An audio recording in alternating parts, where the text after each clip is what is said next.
আসসালামু আলাইকুম। আজ আমরা শিখব জিএলপিটি ও নাট N5 এর কাঞ্জি লেসন 3। তো চলো শুরু করি। তো তোমরা খেয়াল করো, লেসন 3 তে যেই কাঞ্জিগুলো আছে সেই কাঞ্জিগুলা তোমার হলো গিয়ে সংখ্যা। তো সংখ্যা গণনার ক্ষেত্রে যেভাবে আমরা 1 2 3 4 গুনি, তো এখানেও কি আজকে আমরা সংখ্যাগুলো শিখব। তো সংখ্যাগুলোর কাঞ্জিগুলো শিখব। তো দেখো 1 নম্বরে প্রথম যে কাঞ্জিটা সেটা হলো ইচি। ইচি মানে 1, নি নি মানে 2।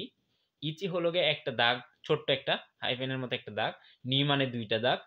সান, সানও ওই নি তিনটা দাগ, ঠিক আছে। তারপর এটা হলো গিয়ে ইয়ন বা শি। তারপর এটা হলো গিয়ে গো মানে 5। আর ইয়ন বা শি মানে 4, গো মানে 5, রোকু মানে 6, নানা বা শিচি মানে 7, হাচি মানে 8, কিউ বা কু মানে 9, জু অর্থ 10, ইয়াকু অর্থ শত বা 100, সেন মানে 1000 বা 1000, মান মানে 10,000, ঠিক আছে। তারপরে এখানে দেওয়া আছে রপ্পিয়াকু ইয়েন মানে 600 ইয়েন। দেখো হিয়াকু যখন রকুর সাথে বসে মানে 600 হয় তখন রপ্পিয়াকু বলতে হয়, ঠিক আছে। রপ্পিয়াকু ইয়েন 600 ইয়েন। ইয়েন মানে হলো গিয়ে জাপানি মুদ্রা বা টাকার গণনা। আমরা যেমন বাংলায় টাকা বলি, জাপানিরা সেরকম ইয়েন বলে। তারপর হাসসেন, হাসসেন ইয়েন মানে 8,000, ঠিক আছে। সেন মানে 1000 আর হিয়াকু মানে কি শত, ঠিক আছে। তারপর হলো গিয়ে মান মানে 10,000। তো আমরা দেখি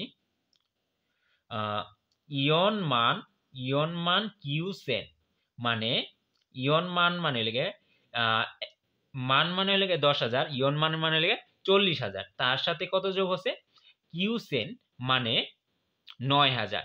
তো 40,000 এবং 9,000 টোটালি কত 49,000, ঠিক আছে। তো কিউ সরি ইয়ন সেন কিউ সরি ইয়ন সরি গোমেন দুঃখিত, ইয়ন মান কিউ সেন ইয়েন মানে হলে গিয়ে 49,000 ইয়েন। তারপর সানবিয়াকু নানাজু ইয়েন। সানবিয়াকু মানে 300, নানাজু মানে 70, ইয়েন মানে জাপানি মুদ্রা। সানবিয়াকু নানাজু ইয়েন মানে 370 ইয়েন বা জাপানি মুদ্রা। তো দেখি এগুলা কিভাবে লিখতে হয়। তো আজকের ক্লাসটা তুলনামূলকভাবে সহজ। তো আমরা দেখি প্রথমে 1 নম্বরে যে কাঞ্জিটা, প্রথমে এভাবে একটা দাগ দিলে এটা কি ইচি। ই চি মানে 1। বাংলায় আর 1 লেখার দরকার নেই, বা আমি শর্টকাটে লিখে দিই। তারপরটা লেখে নি। নি লেখার জন্য প্রথমে একটা দাগ দিতে হয়। তো এই দাগের নিচে আরেকটা দাগ দিতে হয়, এই দাগের থেকে একটু বড়। নি, নি মানে 2।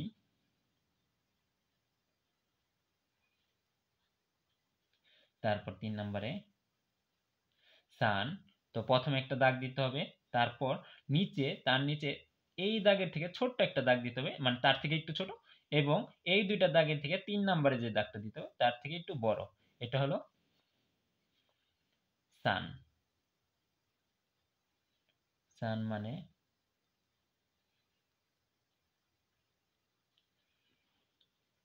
সান মানে 3।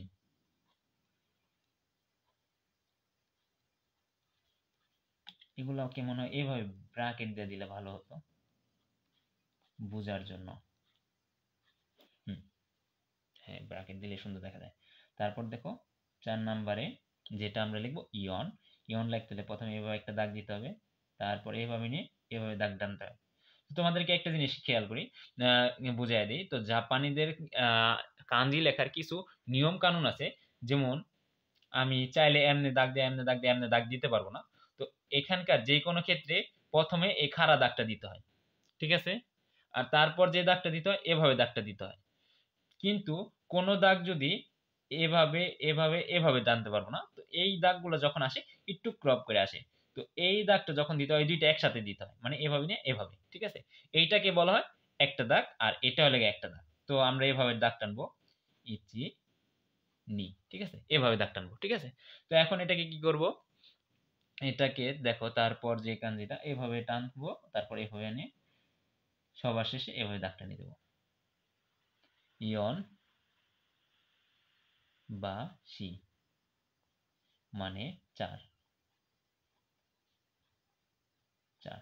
আচ্ছা, ইয়নের কাঞ্জিটা সুন্দর হয় না, যে কারণে আমরা আরেকবার প্র্যাকটিস করি।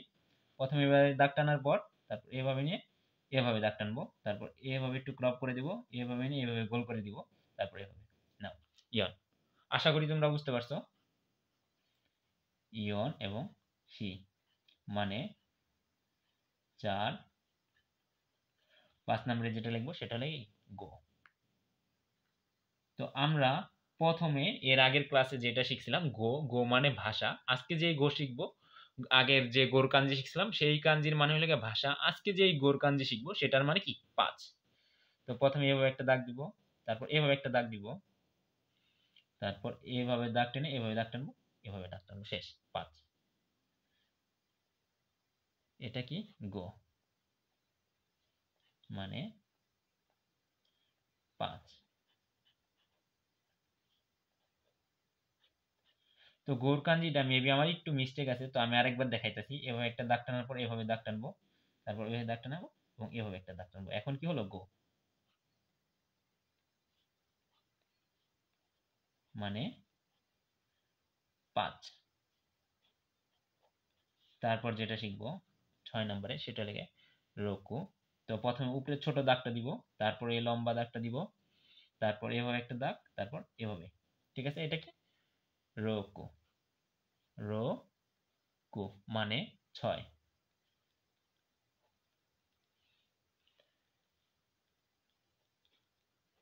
6।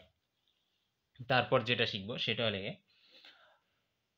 হাঁচি, সরি, রকুর পর নানা, রকুর পর নানা, নানা মানে 7।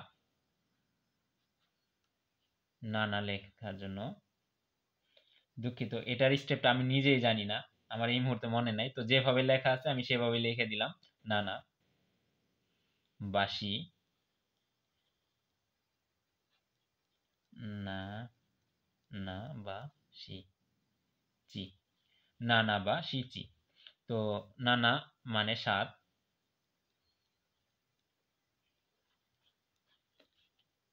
তারপর যেটা হাঁচি, হাঁচির জন্য এভাবে একটা দাগ, তারপর এভাবে একটা দাগ। এটা কি হাঁচি, হাঁচি মানে 8, মানে 8।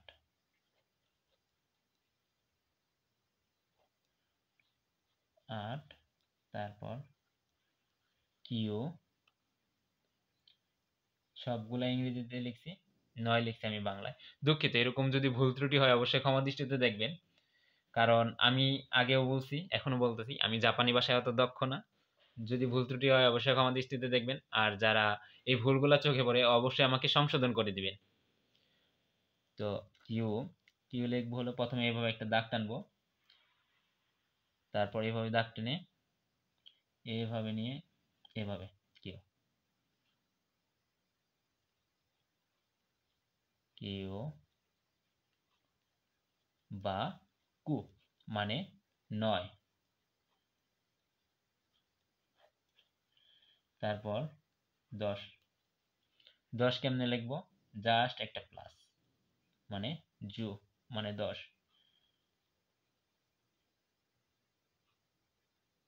জু মানে 10, ঠিক আছে। তো আমরা কি শিখলাম, ইচি নি সান ইয়ন গো রোকু নানা হাচি কিউ জু। তারপর লেখা জু ইচি জু নি, এগুলো আমাদের এখন এভাবে কাঞ্জি লিখে লিখে শেখা সম্ভব না। তবে আমরা যেটা শিখবো সেটা হলো হিয়াকু এবং সেনের কাঞ্জি এবং মানের কাঞ্জি। তো 11 নম্বরে হিয়াকুর কাঞ্জি। তো প্রথমে আমরা এইভাবে একটা দাগ টানবো, এভাবে একটা দাগ টানবো, তারপর এইভাবে খাড়া দাগ টানবো, তারপর দেখো এই দাগটা একটু খেয়াল করবা। তো এই দাগটা যখন দিছি একটা দিই নেই, পুরো এইভাবে দিয়ে নিচে নেমে আসে, এটা লেগে জাপানের একটা রুলস, কাঞ্জি লেখার একটা নিয়ম। তো এইভাবে দাগ টানার পর এইভাবে নিচে নেমে আসে, তারপর একটা দাগ, তারপর আরো একটা দেখ দুঃখিত, আমার একটু মিস্টেক আছে। মানে হিয়াকু, হিয়াকু মানে শত বা 100, শত বা 100। তারপর যেটা শিখবো সেটা হলো গিয়ে সেনের কাঞ্জি। সেনের কাঞ্জি কিভাবে, এভাবে একটা দাগ টানবো, তারপর তোমার হলো এভাবে দাগ টানবো, তারপর এভাবে খাড়া দাগ টানিয়ে দেবো। এটা কি সেন। সেন মানে 1000 বা 1000।